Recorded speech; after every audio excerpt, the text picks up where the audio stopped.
Good evening, everyone. Welcome to the Thursday night segment of The Outer Realm. We are broadcasting live on the United Public Radio Network, 105.3 FM from the Gulf Coast, 107.7 FM from beautiful New Orleans. We are fully sponsored by the amazing people over at Folgers Coffee who have been a part of our journey for the last several years. So thank you, Folgers. We couldn't do it without you, nor would we want to. Also, big thanks to Steve McGinnis, the artist behind our logos here at the show. Check him out on Facebook and Instagram. Also does amazing commission pieces, even though he specializes more in the Halloween and horror genre. So, Rumble seems to be offline from what I've been hearing from Carol Ann, the show before us. I'm not quite sure why, but it's just offline. So I apologize. I'll make sure the show gets uploaded there when we're done. We're still on Roku. We are still on X. We are still on 3 different YouTubes, a couple of Facebook pages. So we can still see your comments. So don't be shy, especially on X. Don't be shy. I know you all are, and I can tell how many people are watching, but nobody feels brave enough to comment. So please feel free. Tonight, I am really pleased to welcome first-time guest Michelle Heaton, who joins us to discuss her new book, The Dream Guardian: Sasquatch and The Path to Awakening.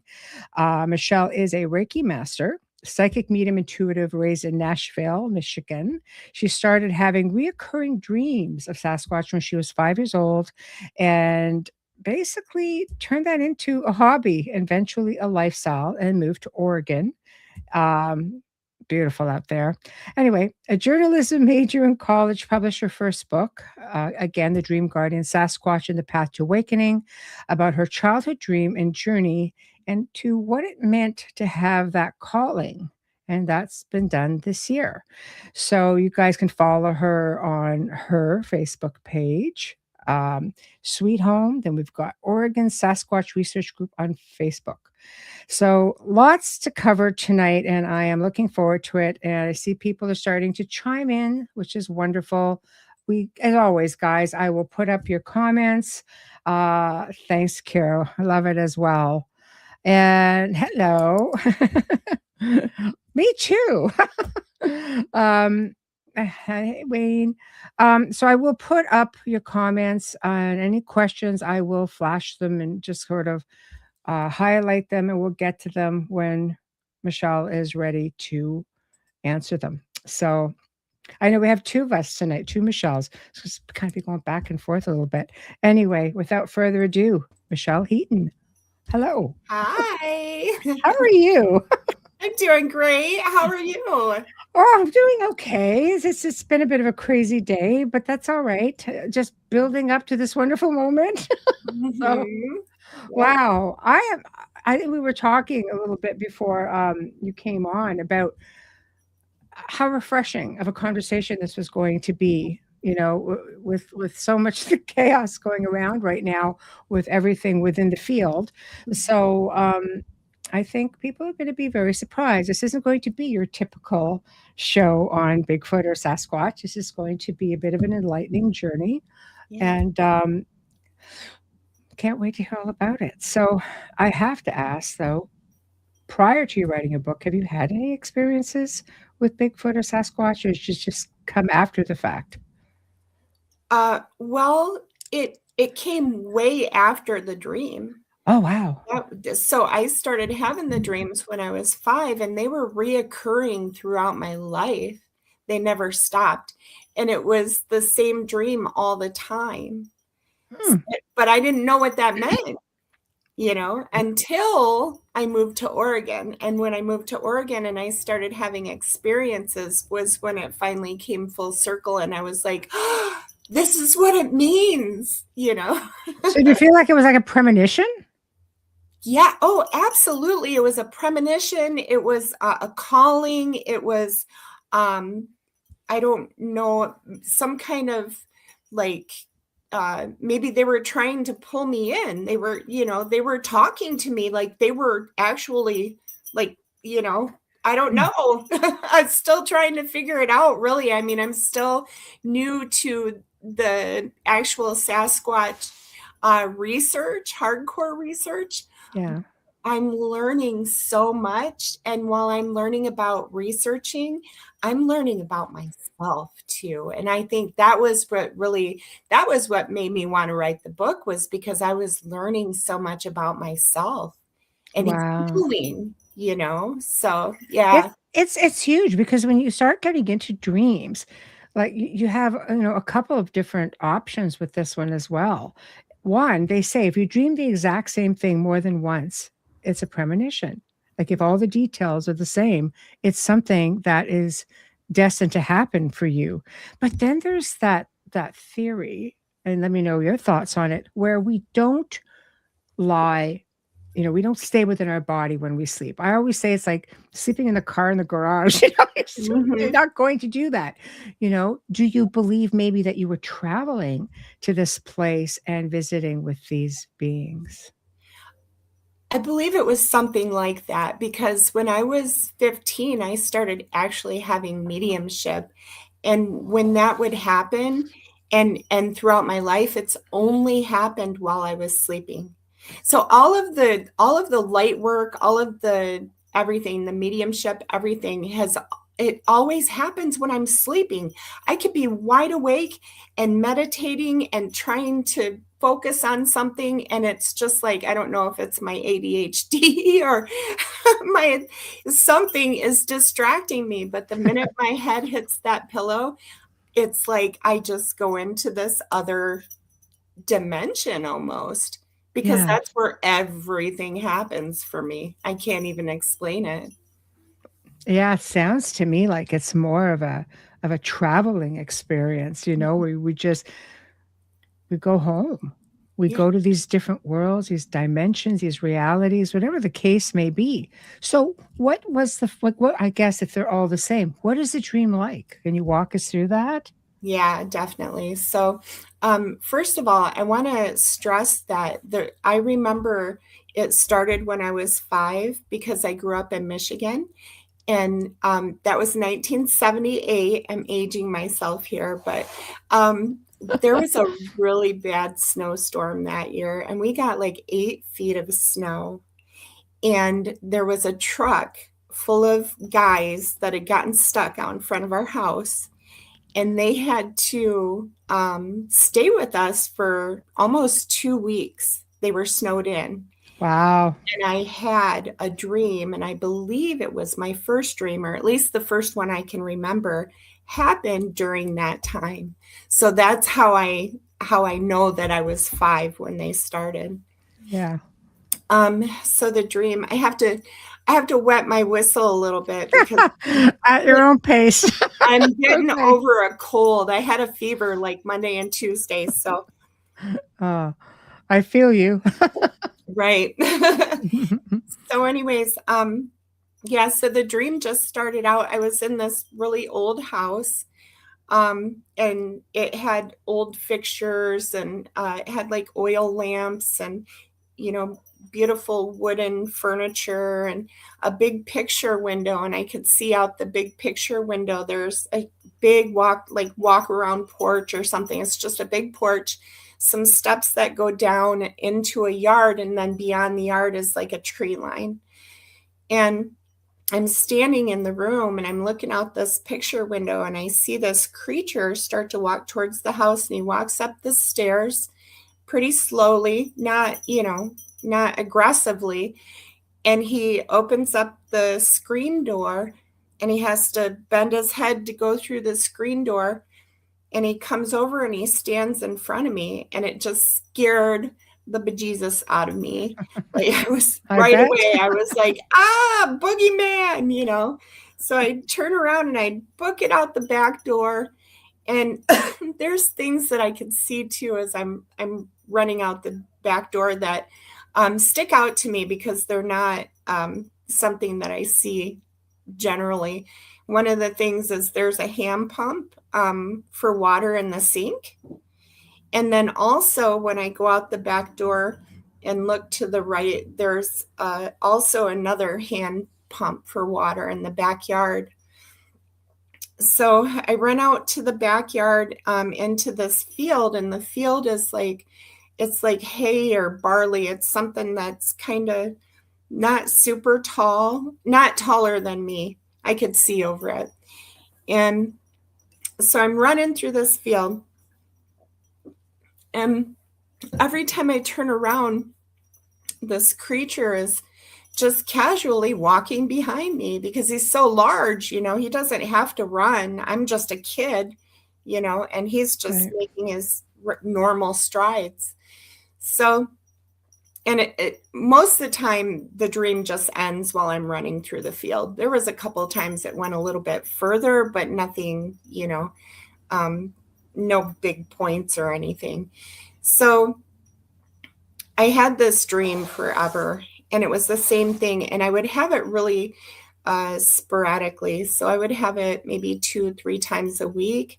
I could have it a couple times a month, or maybe even just a couple times a year. And I remember when I would have it just a couple times a year, I would kind of wonder, like, where'd he go? I mean, I wasn't terribly sad that he had gone, but also at the same time, I'm like, why did he go?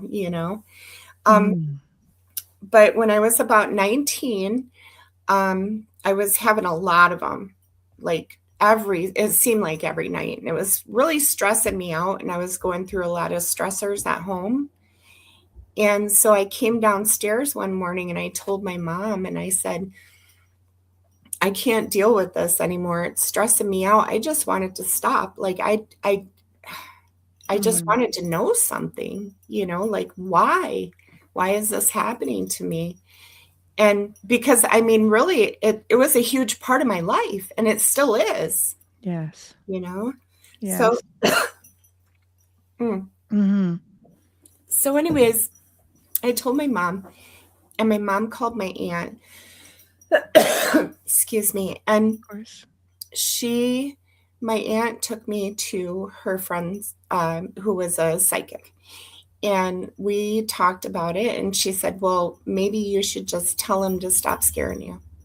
Just, be frank with him. Just tell him to stop scaring you because you can't handle it anymore. And I said, okay. So that's what I did. I went home, and I can't remember if it was that night or the night after.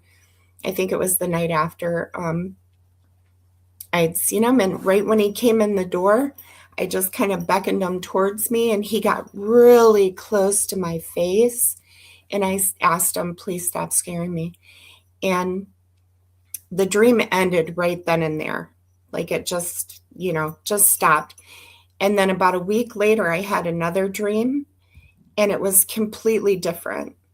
So this time, instead of walking up on the porch, he sat behind this great big oak tree. It had a huge trunk on it.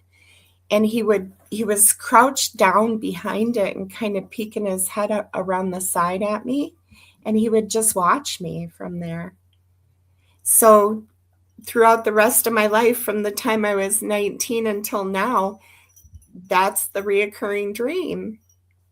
That's so funny, but respectful. He respected your wishes. I couldn't believe it. I couldn't believe he listened to me. Like, and I asked myself too, I was like, why? Why would he listen to me? Well, I mean, highly intelligent. Maybe he was just trying to get your attention to the point where you would maybe communicate. Right. That's what I was thinking too, because recently I quit having the dreams. The last dream I had was in Oregon, but I can't remember. I think it was when I was actually still living down in the southern part of Oregon. But since I moved up here I'm in the Central Cascades now, so I'm in the foothills of the Cascades. Very nice. Yeah. Oh, it's gorgeous, gorgeous. That's one of the reasons why we moved to this location, because we were so close to the forest. And as soon as I got here, it was like I had a calling. Like, here it is. It's like, it's just everything that you could ever imagine. And here it is. And come have it. Yeah. Like, this is your playground, play in it, Yes. Yeah. Yeah. Well, I mean, maybe that's where they were trying to draw you the whole time. Mm-hmm. It's really. Absolutely, 100%. Mhm. Because when I started, I learned the trail system, and I had Bigfoot stickers on my car and stuff, and I would go to like the grocery store, and I would come out of the grocery store. It was so funny. And somebody would be standing next to my car waiting for me to come out of the grocery store so they could tell me their Bigfoot story. Ah, I love it. Yes, right? And I was just like, "Oh, that is so awesome." So I would write down the location, you know, and Yeah. what happened and how many people were involved, just everything, the time of year, the date, what the weather was like, you know. And I Yeah. started documenting all these reports from these local people. And the local people, they were like firefighters and woodland firefighters and loggers, because this is a logging town, you know. So just like credible people, you Mm. know, Mhm. hunters who just go out to hunt, you Mhm. know, that are having these things, not people who are actually going out looking for Bigfoot. These are people who are doing everyday things, Mhm. having these experiences. Do you think that's why they get more experiences is because A, they're not paying attention, B, being telepathic individuals, these beings are going to know that I'm safe. They're not specifically here to harm me. Maybe. Right place, right time. Yeah. It's really interesting because um, I would say 90% of the reports that I would get from the hunters were very aggressive. But Mm. the woodland firefighters, not aggressive, right? Funny So that. Funny. I started making Yeah. connections, Yeah. like Yes. the patterns and stuff. The loggers, it was funny because a lot of the loggers will tell you that when they go out, they have to yell at each other while they're, out in the forest. So they're yelling to communicate to each other. And while they're having this conversation, they start getting whoops, from Sasquatches, obviously, Mhm. Yeah. So the encounters are all, I think, appropriate. you know? I think so. I think so. Right. It's like Wayne says, guns versus no guns. Yeah. Yeah. Yeah. And it's kind of like, um, that's their home. That's their refrigerator. You're kind of like taking their food, That's true right? too. Yeah, that's true as well. If they're, like stalking a herd of elk or something, Yeah. they're going to get mad if somebody starts, you know, picking Well, off their elk. well, especially if they're territorial, you Yeah. know, because wildlife knows, just like people should know. I think people, well, they don't pay attention, but wildlife knows. You got territories get marked for a reason. So Yep. when you're coming in within that territory, Yeah. it's a sign of hostility. Usually, there's no respecting the boundaries. Totally. Yeah. You know, So so. I started, so I'm doing all of this, and I'm trying to really get involved, and I'm like, okay, it has a purpose. I have a purpose. And I start going out into the wilderness, and I'm following up all these reports, and I'm looking for, everything, for signs, for structures, and um, footprints, and this and that and the other thing. And then I had an experience where I had seen one, but the person I was with didn't. So I was like, Yeah. am I manifesting this? Is it, what's going on? Like, you know, Mm, right? yeah. Sounds a little bit dimensional, maybe. Sounds a little bit like cloaking. Yes, yeah.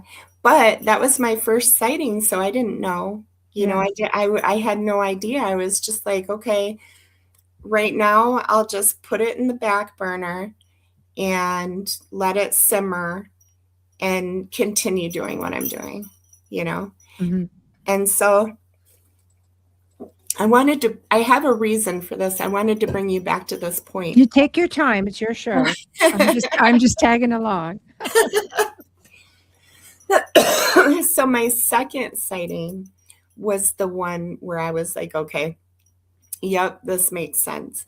I had a sighting. We were coming down the mountain, and it was me and two other women. And we were just, we're talking it up, and we're just laughing and giggling and having a good time driving in my car. And I come down and I see one. And when it appears, it just it's about 10 feet off the trail to the left-hand side and almost right in front of me. And when he appears, he kind of appeared from the ground up, like, I guess, kind of like a hologram or something. And then all of a sudden it was just like full, and he was there, and he had his arm leaning up against a tree, and I could see his hair and his fingers and everything. It was just like I could just reach out and touch him, like he was real. It was there. And then the minute I said, can you guys see this? Bam, he just disappears. And when he disappears, he goes down into like this ball, this orb. It's like a blue orb, right? And then the orb kind of explodes and disappears. And when it does that, it was like somebody threw a fistful of glitter in the air. And it was like magic, right? Yeah. Yeah. So this fistful of glitter goes through the air, and all of a sudden it's gone. Just within less than 10 seconds, it was just like, boof, it was there, boom, boom, boom, it's gone. So you were able to witness all of that? Yes. Wow. But the girls I was with, they didn't. Wow. That's so crazy. I know, right? And I was so angry because I wanted somebody else to see this too, to kind of verify it, validify it for me. Mm-hmm. Like, I'm not losing my mind. I'm not going crazy. Yes. So I went home, and I dropped the girls off, and on my way to my house, I was thinking in my head, I'm like, what is going on? What is this? What's the purpose? Blah, blah, blah. And I said out loud, I said, who are you? And then I hear back, I'm the one from your dream. I know. And I said, yes, you are. Wow. There's a little bit of validation. Yep, exactly. So ever since then, so that was like it. That was like, okay, this means something. This is something that, it's just, I knew it was going to be really special to me, yes. And yeah, so that's part of the reason. That's why I would say that's the whole reason why I wrote the book, because I wanted to connect with other people who have had these dreams and started having them when they were kids. Like, how many people has this happened to, It might not even think twice about it. I mean, to get the whole details. Wayne said he's actually heard this account before, a Sasquatch disappearing into a blue ball of light. And also, like, did you hear any sounds when all this was happening, when you kind of went into this light and the glitter? No sounds, none. Wow. It's just us, because we're talking in the car, you know? Yeah. And I'm driving the car. I stopped the car. I remember I started like hyperventilating. Yes. And the one of the ladies sitting next to me, she's like, are you okay? Wow. Said, oh my God. I like, you really didn't see that? She's like, no. See, the reason I mention it is because I believe everything sort of connects, when you get into the field of the paranormal or ufology, cryptozoology. I believe everything comes together. Now, in the paranormal field, when you see that, if you see like the ball of light, or if there's activity, you'll sometimes hear like a crackling sound. And if it's dark, especially, or if you're in a room that's not like brightly lit, you'll see what looks like I always call it a little light show with like almost like sparkles, like fireworks, lights, Yeah. while the sound is happening. So it's Oh. just that's why I asked, yeah, if there was any Oh. sound with that. Yeah, no, it's so funny Crazy. because I used to do a lot of paranormal investigations, and Mm. I had never experienced anything like that before ever. I had never seen anything like that. The Yeah. sparkles, I thought that was just me making it pretty, you know? No. I was like, No, "Ooh, no. sparkles," you know? No, I love though that you're saying it because it just adds a bit of, again, validity to the fact Mhm. that there's this full circle connection of Yeah. how things somehow connect, like the ethereal world. Absolutely. It's so funny because now that we're investigating like on a regular basis, we see orbs up there all the Mm, time. And most of the time when we see the orb activity, we actually have Bigfoot activity too, coinciding with it. mhm. So there's I don't know what it is, but there's some kind of connection between the two, for sure. Oh, without a doubt. Like when you're investigating, what kind of personal experiences have you had? Oh my gosh.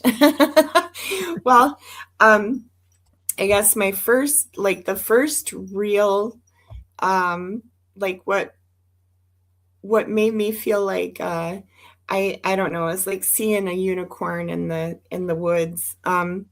We it That's was a good way to put it. I don't know. Okay, here we go. So, we had a meeting. I had these town hall meetings, right, in town for all the locals so they could interact with us and bring their stories. And usually after those meetings, me and my research partner, Eric, will go up to the woods and camp. So that night he brought his fiance. It was just the three of us, and it was really quiet. So we were like, me.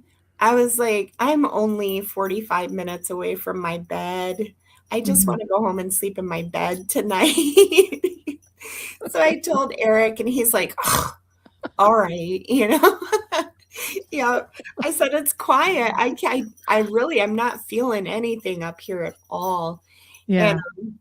so he's like, okay. I said, I'll be back at 6 o'clock in the morning, like right on the dot. And so I left, and it takes me, like I said, it takes me about 45 minutes to get home. So I get down to the main road, and I'm about 30 minutes into my trip, maybe 20 minutes into my trip. And I come around this curve in the road, and right in front of me, there's two sets of what look like bicycle reflectors, right? They're red, and there's a set on this side, on the passenger side of the car, behind a tree, kind of, and then there's another set that's really close to the side of the road on the driver's side. So they're on opposite sides of the road from each other. And I saw him, and right away I knew. I said, this isn't normal, because I've driven this road like 1,000 times, I would know. And so I stopped my car, and I said, okay, I'm just going to kind of creep up on it and study it and look at it, because this is what I'm here for, right? This is what I'm doing. So I'm getting closer and closer, and I realize these bicycle reflectors, they're glowing red, right? They're glowing. That And, doesn't sound very comforting, Michelle. it's so funny because the whole time, I was never afraid. Yeah. Yeah, it was just kind of like I was in the moment. I Mhm. also didn't even think about getting my phone and taking a picture. Like Yeah. I was so in the moment. It probably would have disappeared if you tried. Oh, probably. Um, so they're these huge glowing red egg shapes. So they weren't perfect. At first I thought they were perfectly round, but they were egg shaped. And they were so big that if you were to compare them to my head, the eyes would have been on the side of my head, right? Mhm, mhm. So I start getting closer and closer, and all these weird things are going through my head. Like, has he got steampunk goggles on, or, you know, Yeah. like some kind of weird, morphed owl or something. It could happen. Right? Yeah. Well, I thought so, because the one on the right that was behind the tree, it was about 6 feet up the side of the tree. It was looking at me from around the side of the tree, and it was making really gentle movements. Like, it would look at me, it would look across the road, and then it would look behind it. Mm. And it kept doing that. It's looking all over the place, but it was real smooth, gentle movements. Mm. And I was like, what? And I thought right away, she must have something behind her, because she kept looking behind her, right? Mm. So I look over at the one on the left, and during this whole time, I'm just kind of very gradually creeping closer. I'm 50 feet away from him, and I'm just closing the gap, you know? Mm-hmm. So I look over at the one on the left, and he's looking at her, and then he'd look at me, look at my car, and it's almost like if I could see his head, which I couldn't. All I could see was his eyes, but if I could see his head, I could imagine his chin being right on the side of the road, you know? Wow. So, yeah, and I thought Wow. that was really weird at first. Yes. But finally, he looked at me and he locked eyes with me. And once he locked eyes with me, he kept them on me the whole time that I drove by. He did not once look away from my eyes. I would look away and I'd look back, and he'd still be looking right at my eyes. And I was just like, whoa. So I thought, okay, I'm just going to continue to leave very slowly, so you guys can finish doing whatever you were doing, Mm. Yeah. which is obviously crossing the road, Yeah. right? One Yeah. is going across the road again. Yeah. So Yeah. I drive past them, and previously I'd turned off my headlights and kept my fog lights on, because I didn't want to, whatever it was, I didn't want to blind them. Mm-hmm. Smart So thinking. yeah, it was like instinct, I just kind of boop, turned them off. And as I passed in between them, and I look over at the one on the left, and I see his back is huge. He's crouched over, and the hair on his back is kind of translucent, and it kind of rippled, and it glowed, and it sparkled all at the same time. Wow. It was That's beautiful. beautiful. Yeah, it really, that was the first thing I thought. I was just like, wow. Yeah. What? And Wow. I've never seen anything like it. Like I said, it's like seeing a unicorn, you're like, oh my And God. you wouldn't expect something to be, because from when you could probably confirm or not confirm, but they're pretty smelly, and you would not expect something very smelly to look that beautiful. No, not at all. I know. I'm thinking, I'm thinking dreadlocks, and like weird stuff sticking out of his hair, Yeah, right. Twigs. twigs and stuff. Right. Yeah. Rolling around in the dirt. It's like, Right. wow. It blew me Amazing. out of the water. It blew Yeah. me out. I was just like, oh my God, that is absolutely gorgeous. Mhm. Yes. Um, and so as I drive between them, I'm watching this happen, and I drive between them real slow, and I get probably about 20 or 30 feet past them, Mm. and I look up into my rearview mirror. I can't see a thing. There's nothing. If they're gone, I don't know if they're gone or if they dimmed, or what, but Yeah. they're just not there anymore. So when I felt like it was safe enough to where I wouldn't startle them if I took off, I took off. I bolted home. Yes, yes. So, oh my goodness. So, Right. do you ever pick up any like telepathic thoughts from them when you're out there? I do. It's weird though. I had to call Robin Haynes Yeah. because I felt like I was communicating with them, Mhm. but it was staticky. It Mm. wasn't coming through Mm. how, like, normally if I would, if I'm It's like a doing, radio, right? You have to yeah, just tune it. Yeah. yes, Yeah. yes, exactly. Yeah. When I'm sleeping and I'm talking to people, it's clear as day. Yeah. Not this though. It's choppy. Mhm. But I get feelings. So I get like this knowing, like, don't go down there, or come up here, because this is where you want to go. I get that all the time out there from them. Um, Mhm. Last Yeah. Christmas, right before I left, I left in November. I went down to New Orleans, by the way. I was there for a month. And Beautiful. yeah. Oh, I got to show you no, I'll show you later. So anyways, I had left a bunch of gifts up there and I had told them when I left, I said, I'm going to be gone for the whole winter. I love you guys. Take care. I'll be back. Don't forget about me, I'll bring you gifts. Yes, exactly. Here's some pumpkins and some organic apples, and I left a bunch of stuff. I left some the cat balls that blink. Yeah. You know what I'm talking Yeah. They use them in ghost hunting, right? Yeah, yeah. Yeah, so I left them a bunch of those and like just, weird, just cute little toys. Oh, crayons, right? And some paper to color on. Wow. So, yeah. Brilliant. Yeah. And then I Tell drew. your mom. Yeah, I know, right?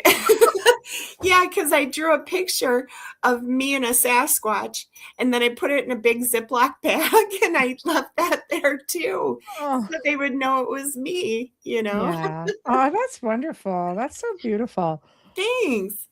So I left it all there, and then I said goodbye.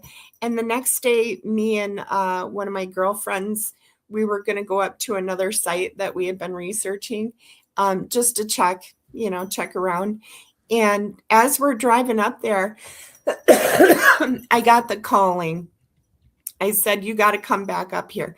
I didn't say, they said, it said, you got to come back up here. Not auditory, though. It was like, just like that You knowing. know, because Yeah, you have a connection established. yeah, Even if exactly. it is fuzzy, you know. Yep. Yeah, exactly. So I was like, yeah, I think we need to go back up there. And she's like, oh, really? Because it's a long drive. Yeah. So we went up there, and the minute I got up there, instantly I got out of the car. She would not get out of the car. She was like, I'm good. I think she might have gotten out for a second, but she was like, nope. I got out of the car and I just got like these goosebumps and everything. And I started hearing things moving around, and it sounded like people hiding in the woods, trying not to make a noise, but they would make a noise. Oh. But I didn't see anything, but I knew that they were there. So I kind of felt like they had called me back up because maybe they weren't there all together the day before. Oh. But when I said I was leaving, they called me back up so they could kind of all be there, in a Oh. spiritual way or something to say goodbye. Well, if you But left gifts, maybe they just wanted to thank you too, maybe that too. Yeah. you know, or maybe they just didn't like your friend. Yeah, right. Maybe. We're Who just knows? gonna stay over here. No, Yeah. but I think if they sense that somebody is uncomfortable, Uh-huh. like, they sound like they're a very respectful group. Yeah, definitely. I do have a friend who is, she has telepathy. And she said that that's one of the things that she's noticed about them. It's funny that you would say that because she noticed right away that they were very respectful. They're very blunt, but they are, yeah, they're like good people, you Mhm. know? Uh, So, and I like that, people. yeah. Yeah. Forest people. Forest people. Yes. Yeah. Yes. You Yeah. know? Wow. So you take off for like a month. No, 3 months. 3 months. Oh my God. They must have just been so lost without you. We get a lot of snow up there. Yes. I grew up in northern Canada, so I get the snow part. So, Mhm. um, but so you were gone for quite a while. Did that, did they welcome you back, or was it like starting over again? Like, you know? No, they welcomed me back. Like, Right. as soon as I got back, I swear, when I had to drive in, because I went down to New Orleans and I was there for a month, and then I went over to Tennessee, and then I was up in Michigan, and then I came back to Oregon from Michigan. Yeah. And when I came back to Sweet Home, I had to actually drive through part of the area that I research in. Mhm. And the minute I hit that tree line, it was like instantly, I just felt like I was happy and they were happy to have me back. Instant. It was instant, you know. Oh, Yeah. see, I love that because it shows a really for anybody who doesn't think that these are very highly evolved sentient beings. I mean, if they were not, you would be just like coming in. Like I believe all animals are. I believe trees are. I'm funny like that, Yeah. with nature and such. But also being, having mediumship abilities, you pick up on all of that. You pick up, or you see energy. You don't just see physical. You see beyond all of that. And you know, for anybody who thinks that this doesn't exist, they're dead wrong. And everything you're saying right now, it just shows that they're very much aware. Otherwise, you're just this person that randomly shows up with gifts.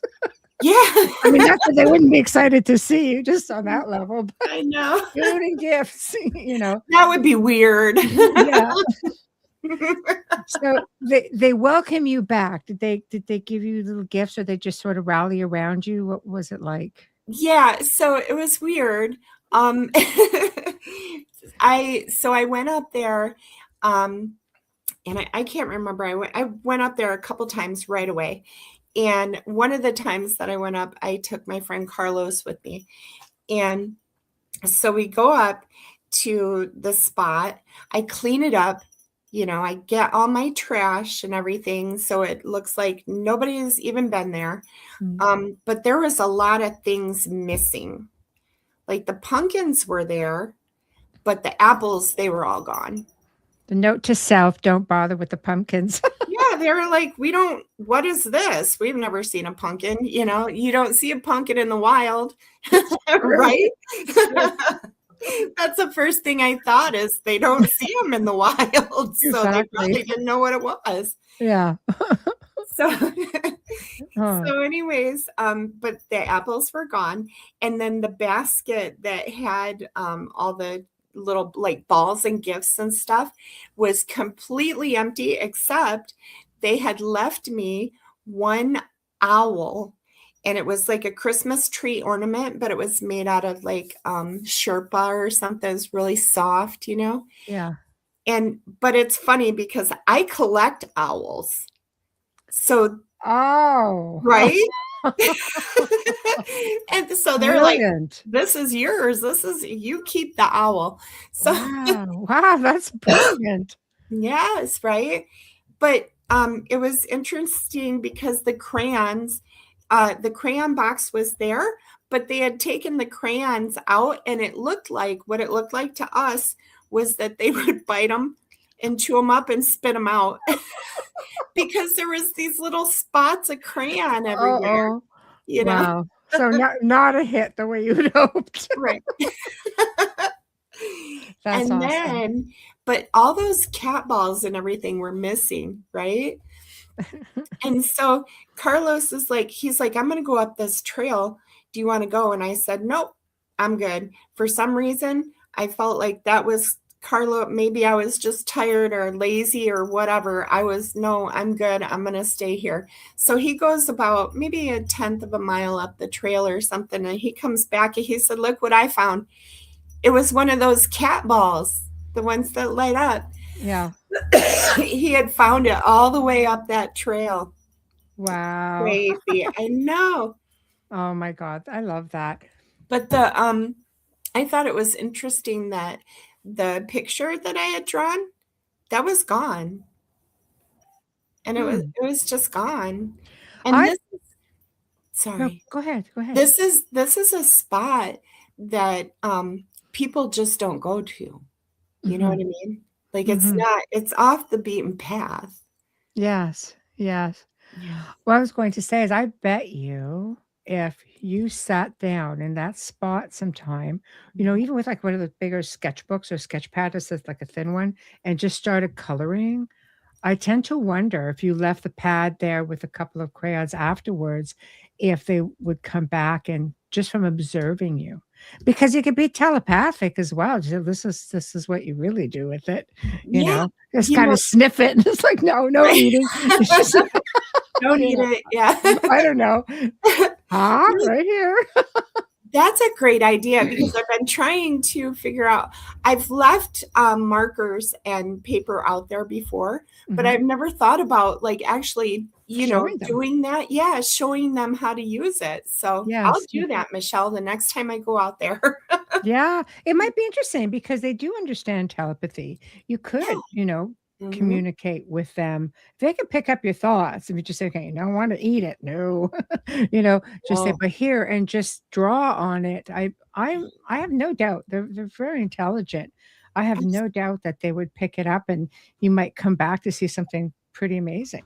absolutely. I believe I'm excited now. I want to do that, right? Oh, we have a camping trip coming up on the 28th. So, You need to leave a picture of yourself. huh? Leave a picture of yourself there. Oh, like one that I've drawn No, one of or you. like an actual picture? Yeah.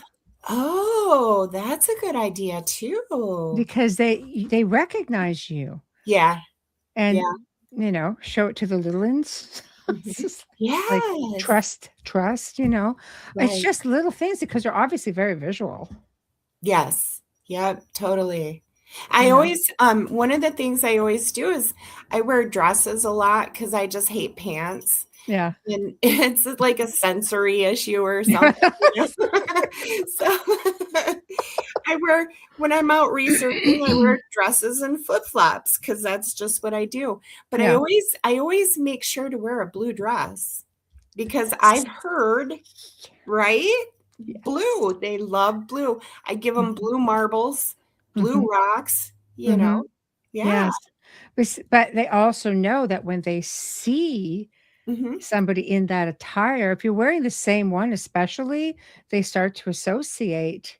It's funny because Wayne's sister does that with crows, but she'll always wear a red shirt, and the crows know that it's time to be fed. They come in Oh, at that time. When she comes out in a different color, attire, they yeah, know it's not feeding time. right. So Yeah. it's just like little color Yeah. triggers. I think it's amazing. Yeah, yeah, when they see that blue dress, they know it's me coming, and I always Yes. play the same music too, like, I blast it in my car when I'm coming up that road, Yeah. so they know Yeah. it's me. Yeah. Yeah. See, I love that. I love that. Mhm. So, I mean, how close have you actually ever gotten to one? Have they come pretty close to you to be I think so. you hear the grunting Aside in the woods and the brush or Yes, yeah, aside oh, from the ones that were, like, literally 10 feet away from me. Um, yeah. we had right before I no, I guess it was in late summer last year. And it was me and Eric, and then we have this new guy in the research group, Tim. And we were we had driven down the road. We were shining our flashlights up on this ridge where we see a lot of orbs and stuff. Mhm. And eye shine. So we're seeing something here and there, orbs, and we're seeing little flickers and a little bit of eye shine. And then um, I look away and I remember Eric goes, Michelle, look. And I looked back, I looked up and I saw something, but I don't know what it was, but it was something and it was moving, right? Yeah. So, And I said, what was that? And Eric goes, it was a Sasquatch. And I said, really? And he said, yeah, that was the first one Eric ever saw. That was his first sighting. So I was really excited for him, you know? Yeah, that's a big deal. That was a huge deal. And I said, are you sure? What did it look like? And he just went through, he said it was, he saw the eye shine or something. It didn't realize it had been crouching. And but he saw it stand up straight and look at us, and it turned around and just gradually just walked away. So I was like, I like that it's gradual, because it shows you that there's no concern with you yeah, guys being there, that they're very comfortable. yeah, that well, I mean, they seem to be super comfortable with me and Eric too. They're really comfortable with Eric. With Eric, me and Eric together get the most interactions from them. So our energy, and Eric and mine's energy is very similar too. So yeah, so he starts talking to Tim, and I'm not paying attention to them. I'm like, whatever, I'm paying attention to something else. Yes. And the next thing I know, they start walking down the road and they're pretty far away from me. I said, wait, where are you guys going? And they're like, oh, we're just going to go down around the curve and see if there's a path that goes up the back of the ridge. And I was like, okay, but it's like late at night, and it's so dark that you can't even see your hand in front of your face, you know? And my flashlight is dead. So I'm like, don't leave me out here by myself. Yes. Oh my Dark. gosh. I'm scared, you know? Yeah. I think they would protect you, because I mean, Well, you don't know what's out in those woods, you I know? don't think that they would hurt me, but it's still being in the dark is kind of it's Yeah, but I feel that they would protect you. I do. Because it's almost like they've sort of embraced you, you know, brought you in. If you've been having these dreams your entire life, and then you make contact and like, I'm the one in your dream, then you know that there's this kinship. I truly think you were just traveling there. I believe it's so yeah. much more than a dream. You know, I do believe we leave our bodies and we just travel. And I know so many people who have had interactions with them in this manner. One specifically, I'll tell you about it later on. This elderly friend of mine been doing it his whole life, you know, and he's 70 now. So, Wow. and there's a constant, like, he's got this telepathic thing that goes on with him all the time, you know? Wow. I Yeah. remember saying, "Oh God," you know, like, you know, because you could tap in and see them, things like that, you know, remotely and such. And he always said, he goes, "Well, you should have permission to do that. And if they give it to you as a collective, they will do it with you." I'm kind of okay. 6 weeks later, he goes, okay, it's been agreed upon. I'm like, not that I see them, because I'm not in the area of one. He goes, no, but even remotely, you know, like if you tap in, they'll know, and they won't scatter. They'll be okay. And if you're ever someplace in person, I'm thinking, so in my mind, I'm just kind of like, because this guy's been like, anybody who's met him says like he's not from around here. I'm kind of like, that's just like a movie saying, or is that for real? So it's like, you're like, no, for real, like his whole life. And he's this elderly man now. And Wow. he's been around them normally. And and is this like some hive mind or something? Like some Sasquatch collective? Like, Yes. Yes. Right? yeah. That's what I think. I think there's like something that we all have in common. The people who they interact with the most, like kind of like, and I hate to say it that we're chosen because that sounds kind of weird, Yeah. but in a way it True is. It's though.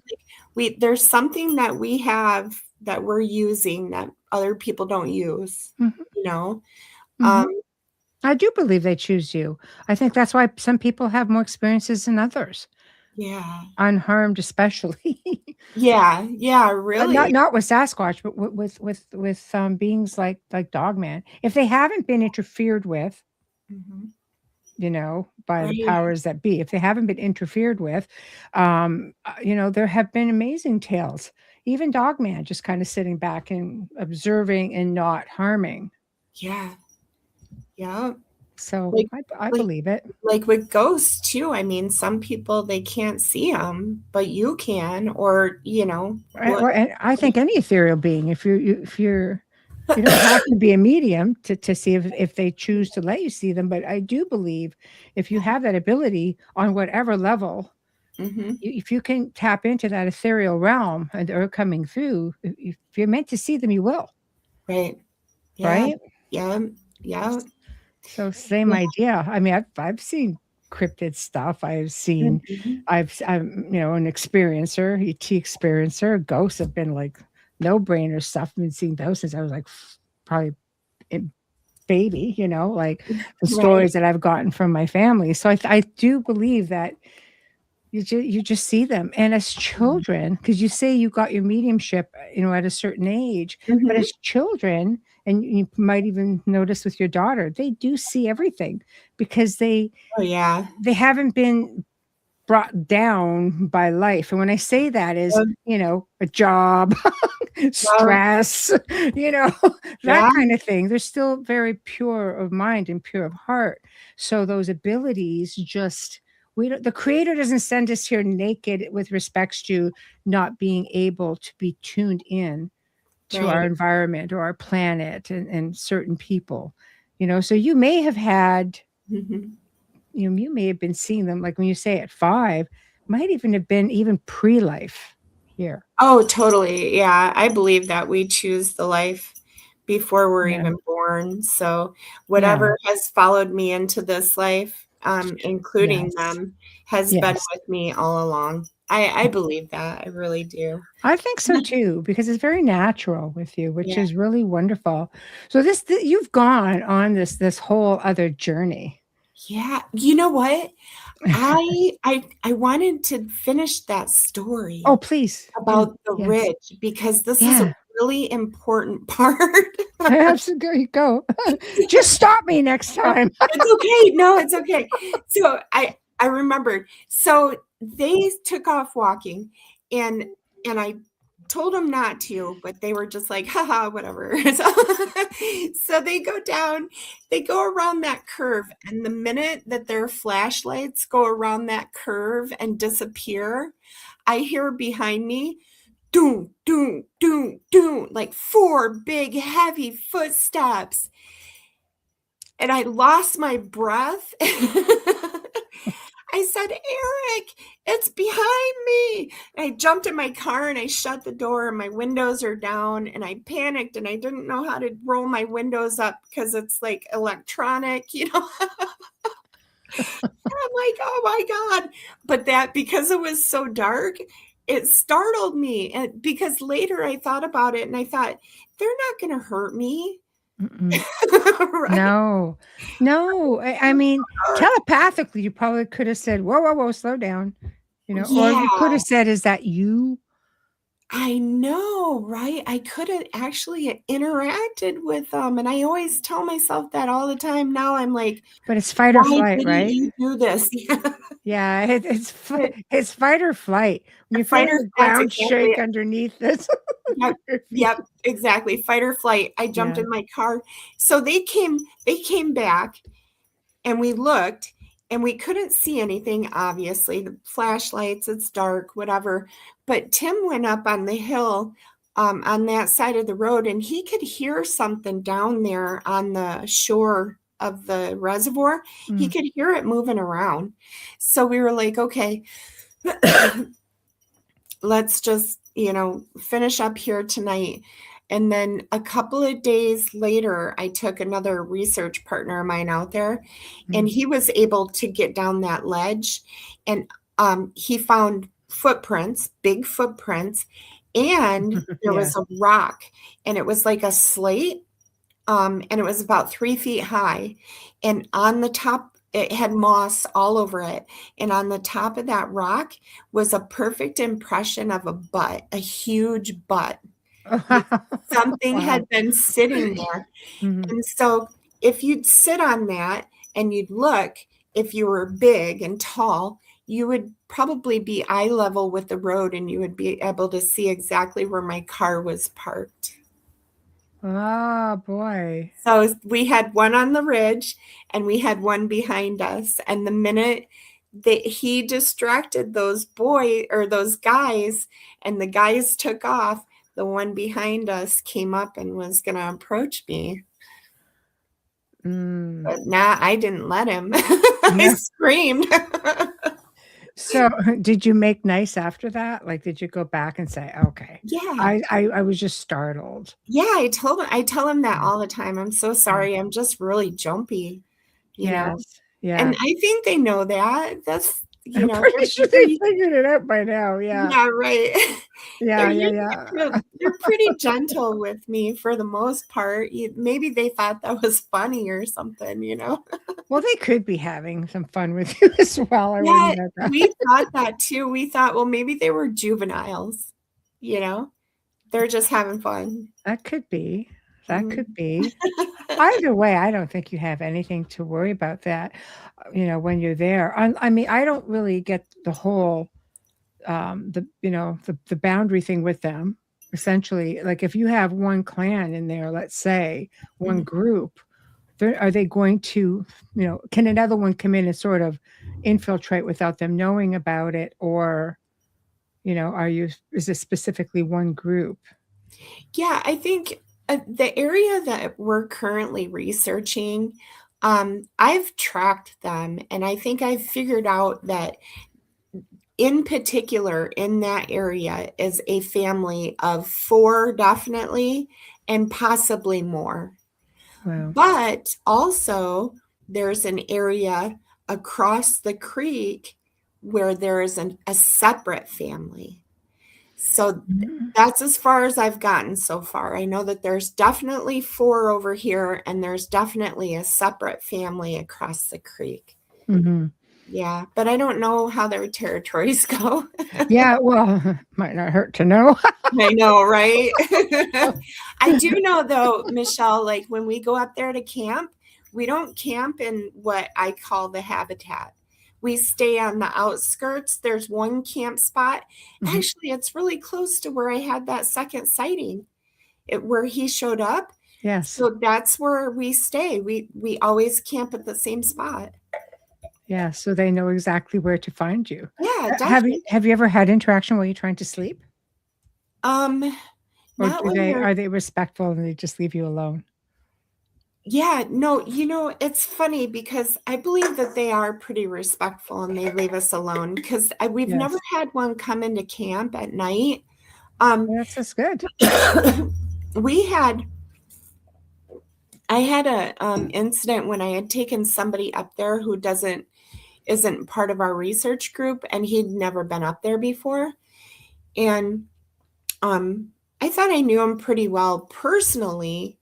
I could take them up, but I don't think that they appreciated it because that night we can hear something on the hill right in front of us, right in front of our camp spot. And it was pacing and it was grunting, and we got it all on audio. So, and we listened to it for probably about an hour, maybe less. And finally we were so scared. We were just like, let's go to bed. And I slept in my car with the doors locked. Excuse me. Stay in the tent, buddy. You'll be fine. Right? He had a tent on top of his truck. He stayed up. Yeah.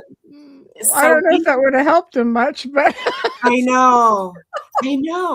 But wow.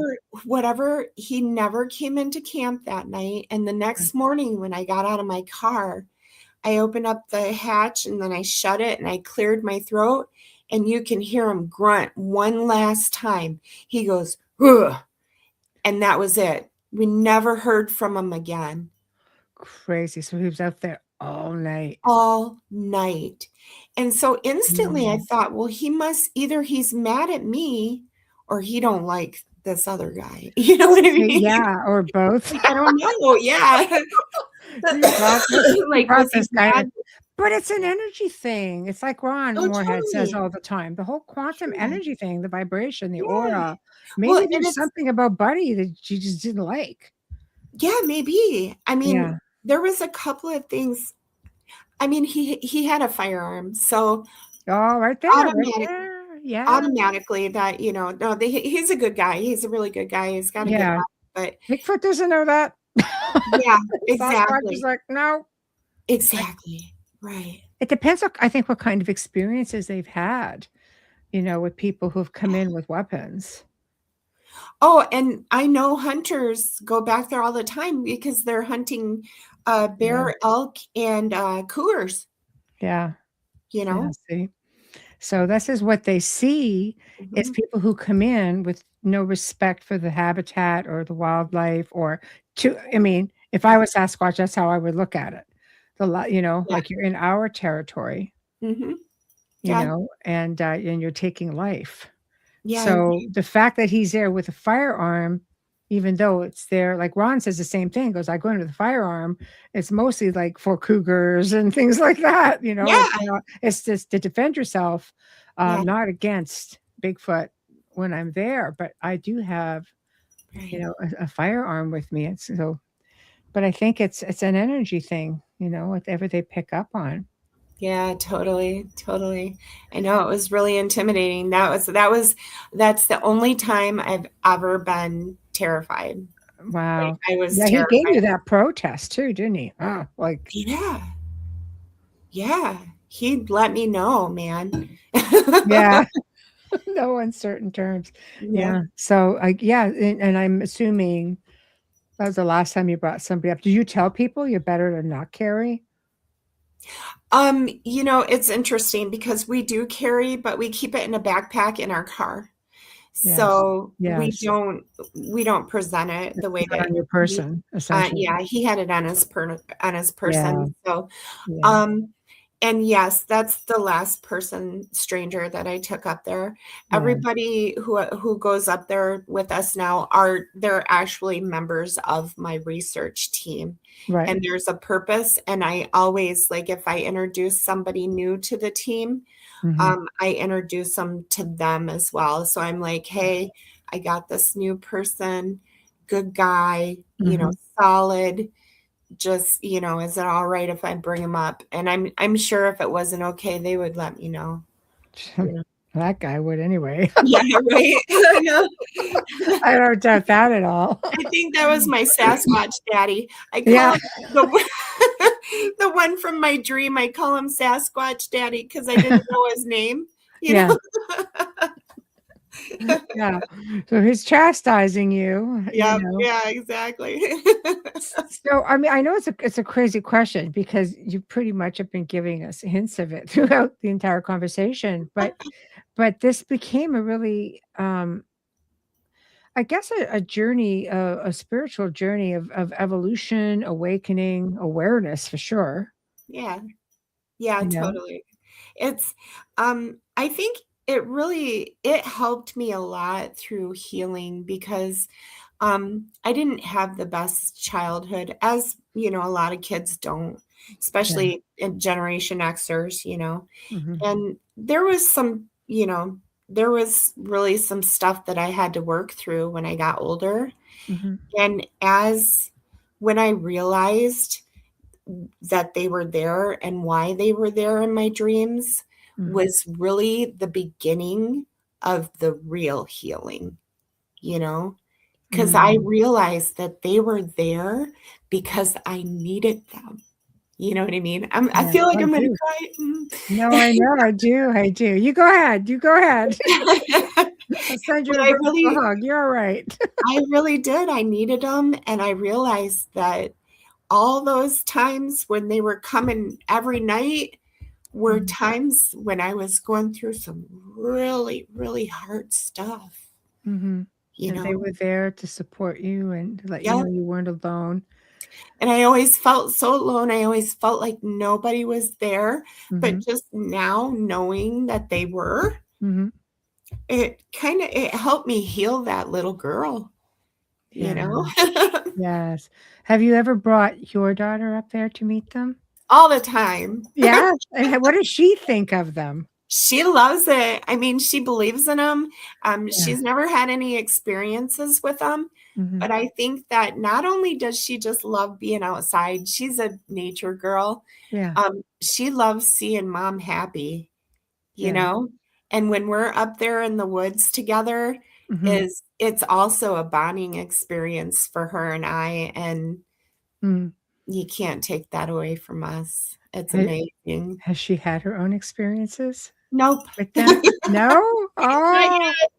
no. But you know what you've done though is you paved the way Yep. so they're familiar with her, Yes. right? And then Absolutely. if she so chooses, she's growing up, most people have puppies. Yeah. She has Sasquatch. That's what I mean. So, and I don't mean to say they're big puppies, but I'm saying like, No. you know how you try to teach your children to be kind to the pets. That's how you get them to Yes. respect, the Yep. little fur people, little fur folk. Yep. So essentially, yeah, as Wayne says, is a big spiritual teddy bear. Yep. You're bringing them in, and I wonder if they're just being delicate with her because they sense maybe she's got a level of, I'm not sure about this. It's funny because Pema is fearless. Yes. It's so weird because I'm the one who's so skittish and so on edge all the time. Yeah. But Pema is the opposite. So I Yes. would think that, I try to tell him, hey, if you want to say hi to her, go for it. Cause I think she'd probably just be like, cool.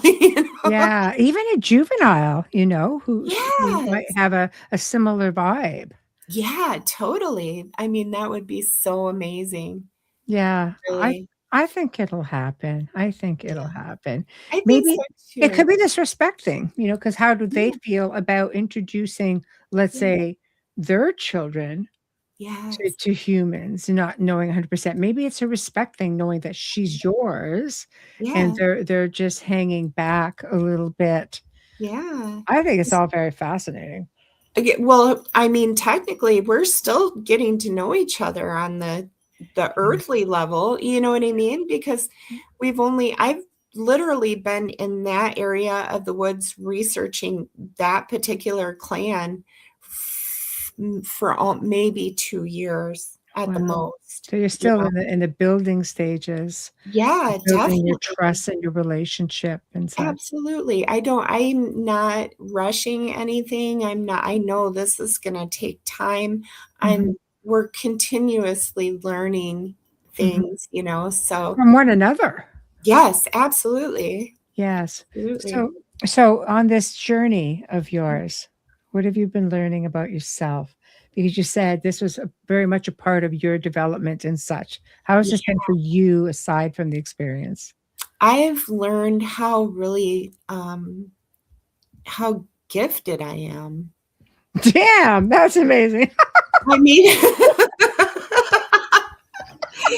No, I'm like, playing with you. No, it's just I it's know, I know, wonderful. I know it. I No, love it. I love it. it's like I I can't believe, like, a lot of time I'm the type of person that's like, "Did that really just happen? That didn't happen." Mhm. "Nah, that didn't happen." Yeah. But it's helping me to accept that Yeah. these things that happen that are, not normal and be okay with it, you know? Yeah. And, like, Yes. and come out because I know for so long, the only people that ever knew about my dreams that I had Mhm. were my very, very, very close friends or some of my family members, Wow. And so for me to get all the way here, and now I wrote a book about it, and I'm talking Mhm. on podcasts, and, like, it feels so good to release that, Mhm. and to give Mhm. it to somebody else who needs it, Yes. it's Yes. healing for me and it's healing for other people too, I hope, Mhm. you know? I think so, and it's a different side to Sasquatch. Right. You're showing a really, I hate to say human element because humans can really suck sometimes.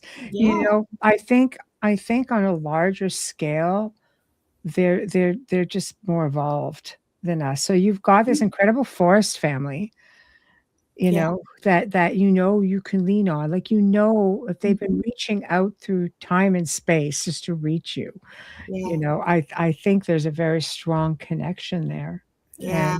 and I love that. Yeah, I feel like I can, if I feel down or if I'm like really upset or something, I'll go out into the forest, Mhm, because I know that it's comforting to me mhm, that they're there. Just knowing that they're there is comforting to me, mhm. and I think they know that. Yeah, oh, I'm sure of that. I have Yeah. no doubt. Do they still reach out? They don't reach out through dreams anymore? No, No.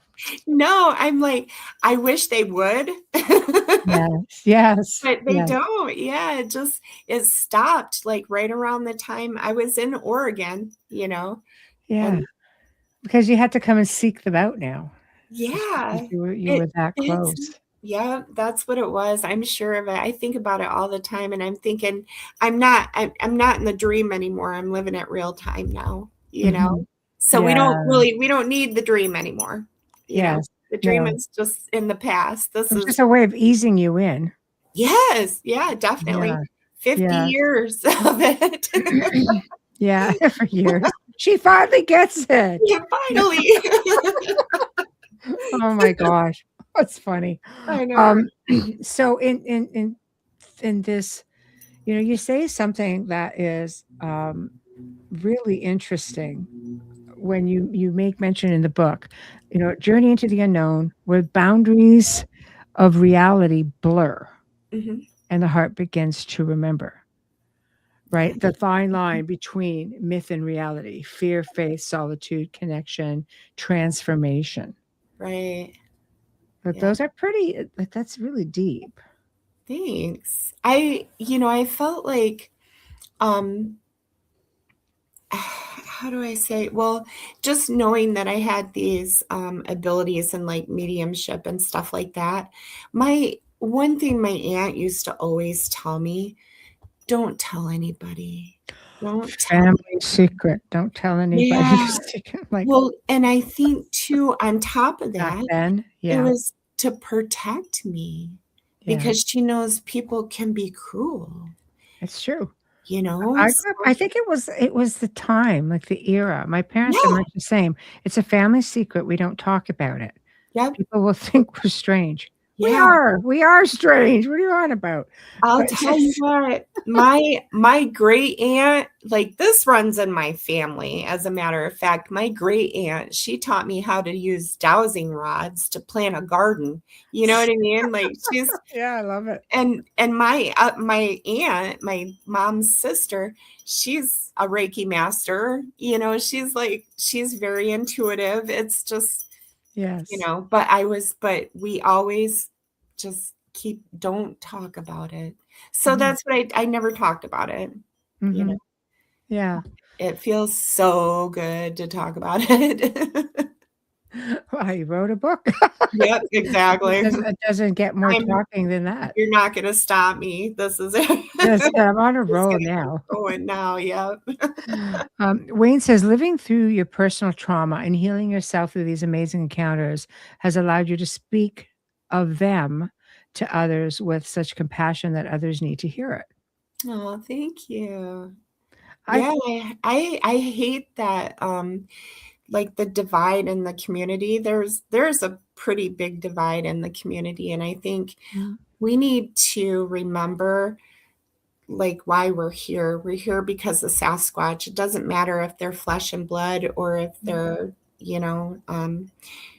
woo, I guess is the yeah, word for it. the If woo-woos, yeah, yeah, whatever it is, it completes a part of every single researcher out there, no matter what it is. There's a reason why you are doing your research mm, and you're out there interacting with them mm, because it completes a part of you. Just these parts of us are different, you know? mm, mhm. You know, you have to look into consciousness itself. a collective consciousness. Everybody just assumes that within that collective consciousness, it's just we little old humans. Right. It's really not. It is the life force of everything on this planet and beyond, everything dimensionally even, which is far beyond this specific planet. But there is this collective consciousness that all thoughts and emotion becomes a part of. People for the longest time never realized, well, some people, many of us did, that even trees and plants had consciousness, that trees had a whole communication system just from their roots, that you Yeah. can ground yourself by earthing to the ground or by hugging a tree, and a tree will willingly exchange that energy with you. Like Yeah. people have no idea of the intelligence that that surrounds us and that we are so out of tune even with our own planet. Mhm. And if we were in tune with our planet, which you can do, takes a little bit of work because there's too many external frequencies, Mhm. synthetic Yeah. frequencies that sort of jam up our antennas. So we close ourselves off. Do you agree? We're closed off to some of these other incredible beings like Sasquatch. Yeah, and I kind of feel like it's also like laziness. That I mean, all you need is a little bit of determination Mhm. and motivation, you Mhm. know? Like Yes, people are so not motivated. So it's so much easier just to do nothing, it you know, is. right? It is. But But if then you want something, you have to work for it, yes. right? And it's one of those things that you don't wanna put the effort into it, and you know what? Some people don't need to. You don't need to meditate. I mean, I Yeah, always recommend it. I think it just evolves you a little yeah. faster, but there you don't really need to. If you're tapped in, you're tapped in. Right. But then sometimes these are the people just like, "Oh, I wish I could do that." You can, You can. Yeah. Yeah. you know? Absolutely. Yeah. Yeah, you You can. need to surround yourself around with people who are also in that mindset. That's one of the things I've noticed, since I joined the community, the types of people who I am meeting now and who are gathering around me, Mhm, um, are amazing. mhm, I don't recall a time in my life where I have ever met so many wonderful, gifted, loving people. mhm. It blows me away, you know? People of like mind, though, Yeah. find a way to one another, right? Yes. Do you find? Yep. Right? Yeah. Con considering how the industry is, and I find most industries are like that, but especially in what I call the fields of Mhm. the highly strange fields that they're just out the obscure, that are out there. Right. Um, Eventually, people of like mind find a way to one another. Yeah. Yeah. Yeah. I They're believe meant to. so. Definitely. I think I finally found that a home, you know? It Yeah, feels like family. These people that I'm meeting are, it's like we're kind of almost like twins, you know? yeah, We have the yeah. same feelings and the same thoughts and the same emotions, and we're just, it feels so good. It just Mhm. feels so good. And again, I love that because it takes away from everything we were talking about before we went live, right? Right. The headbutting. Yep, the headbutting. Yeah, exactly. Yeah, there Yeah. doesn't need to be. No, no, not at all. Yeah, there doesn't have to be drama. There doesn't. No, Yeah. and at the end of the day, Sasquatch will choose you. Yes. You don't Absolutely. necessarily get to choose. No, I don't think we get to choose at all. Mhm. I think, yeah. Do you ever encourage people, I mean, I know I've heard of groups out there who bring out tours to Yeah. try to find, Sasquatch. May or Oh, may not be a good idea or not, but some people do. mhm. Do you find that in doing that through meditation and giving them those moments to be able to get to know you in those moments where you're opening up your subconscious and your mind to them. That much like the CE5s, people trying to communicate with, calling the UFOs to them with lasers. Don't do that. They're planes in the sky. Right. They tell you don't do that. But the idea is through meditation that it opens you up and that it will bring them to you. Do you think this would apply if anybody's in that situation where they're bringing folks out for an experience? Yeah, definitely. Yeah. You mean like having people who have never had an experience? Yeah, because there yeah. are people who come in. I was reading about one thing probably, I don't know, last year sometime, and this group of people just brought an entire 50 people. And everybody go camp. I know. I'm thinking this is never going to have an experience. There was like a group of like 50 people and families, and they're all camping in one spot, and they would go out at night through these different excursions. And lo and behold, like they were having experiences like the Sasquatch of the area are all about it. Yeah, I'm excited because I am part of a group like that, and I have not had a chance to camp with them yet. Yeah. But I am so looking forward to it because I believe it, and I believe that it's going to be a great experience. Yeah. So is this in your area or is this in a different area? It's in a different area. Oh, so you actually get to test out your skills just to see how, because you know what, Michelle, that would sure be interesting to see if there is this sort of if there's this collective thing, quantumly speaking, if it's a collective thing of a collective thinking, then you would be accepted pretty quick because you already have a clan that is pretty much like brought you in. I agree. And that's one of the things too that we've been talking about in that group is like, if like the Sasquatch will say, and they have told people that if you know one, then you know us all. Right. So if you know one, if you're a friend of one clan, then you're a friend of all clans. Which makes sense to me because especially if they're, on that frequency, that level, and they can communicate like that, then they're all knowing. Right. Yeah. And I would definitely agree with that theory as well. I do believe in rogue Sasquatch though. Oh, let's talk about that. Rogue Sasquatch. Land between the lakes. That's all I'm going to say. Everything's rogue over there. Right. Oh, okay.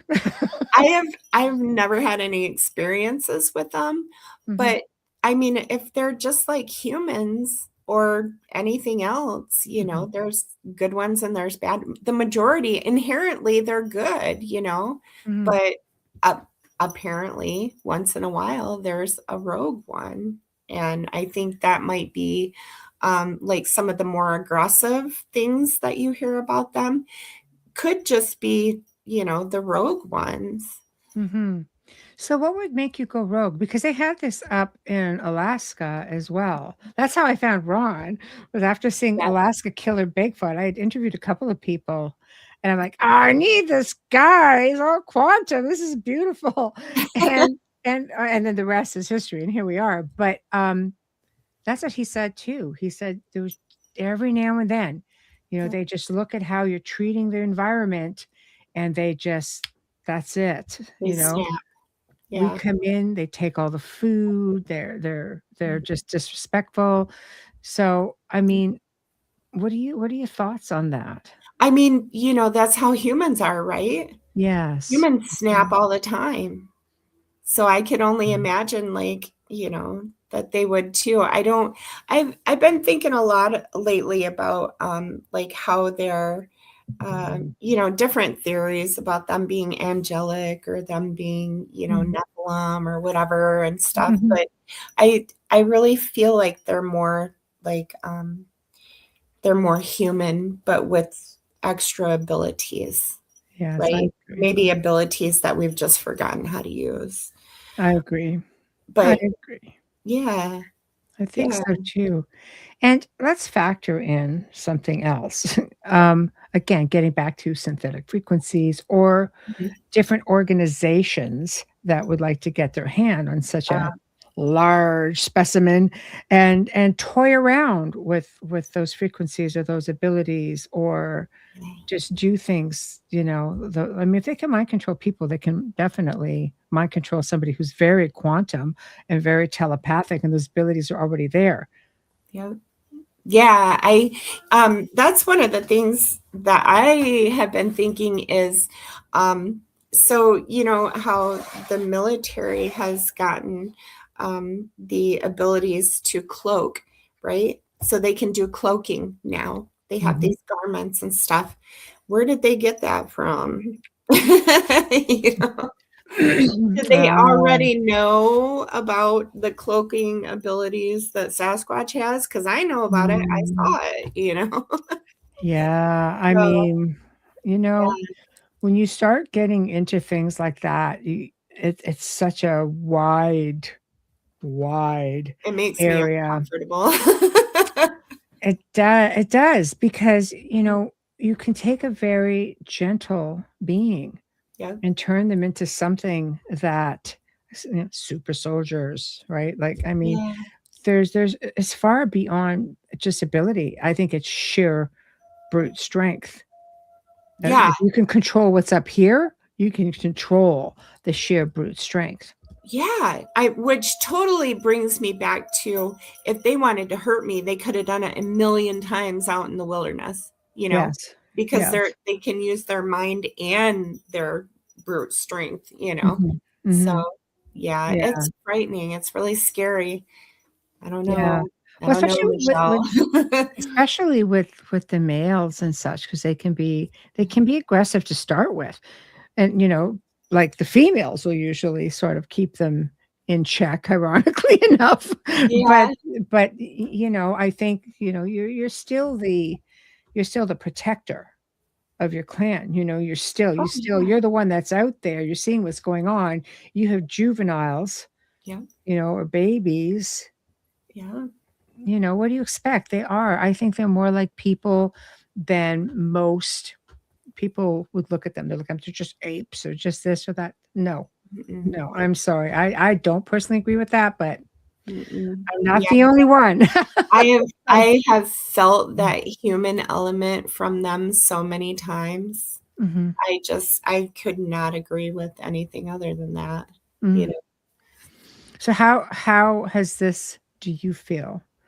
How has this evolved you from here to here beyond your ability? Beyond my Oh, yeah, beyond your psychic awareness, but just yeah. mhm, Honestly, I feel like it's made me more understanding and a kinder person. mm, Because I was really angry. I was a really angry person for a really long time. mm, yeah, So, and yeah, that person no longer exists. so see? Yep, that anger is just gone. And you've learned that from them? Absolutely. See, to me, it Absolutely. speaks volumes though, doesn't it? Doesn't it? Yeah, it's really, it just, that's why I can't, you, nobody, you can't tell me they're not real. You know what I mean? Like, this has changed my life dramatically Mhm. in a good way. Yeah. Yeah. I know. I love that, though. I Yeah. love that. I think you have such an incredible journey ahead of you.